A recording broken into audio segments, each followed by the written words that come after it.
ايه يا فلافيلو ده احنا فكرنا الجو بيمطر غرقتنا ميه.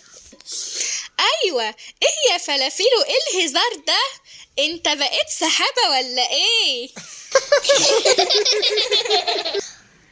ايوه صحيح يا اصحابي، هو ازاي الجو بيمطر كده والسحاب ده بيجيب الميه دي منين؟ ايوه، انا كمان كنت نفسي اعرف احنا ليه مش بنسأل حد كبير على الموضوع ده ونعرف ازاي المطرة دي بتيجي. ايه رأيكم انا لما اروح هسأل ماما وانتم كمان، لما نيجي بكرة كل واحد يقول الإجابة بتاعته. طبعا طبعا كلنا موافقين يا اصحابي.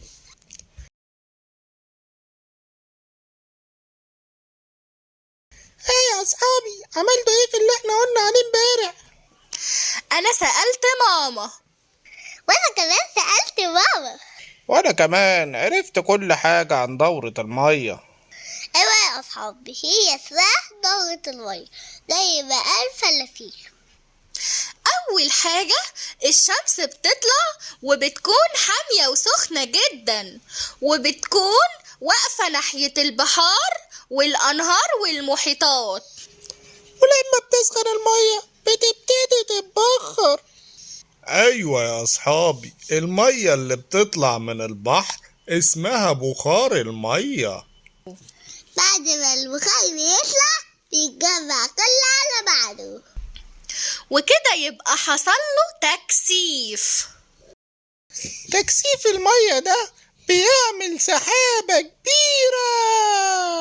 لما السحابة بتكبر قوي وما تقدرش تشيل مية تاني، المية بتنزل من السحابة على شكل مسطح. ايوه يا اصحابي، كده يبقى احنا عرفنا ازاي المية نزلت من السحابة. حصل 3 حاجات.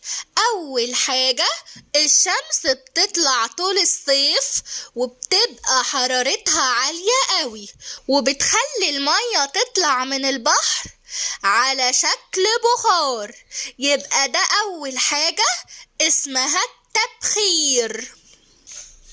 تاني حاجة، كل البخار اتجمع عن طريق التكثيف وتكون سحابة كبيرة.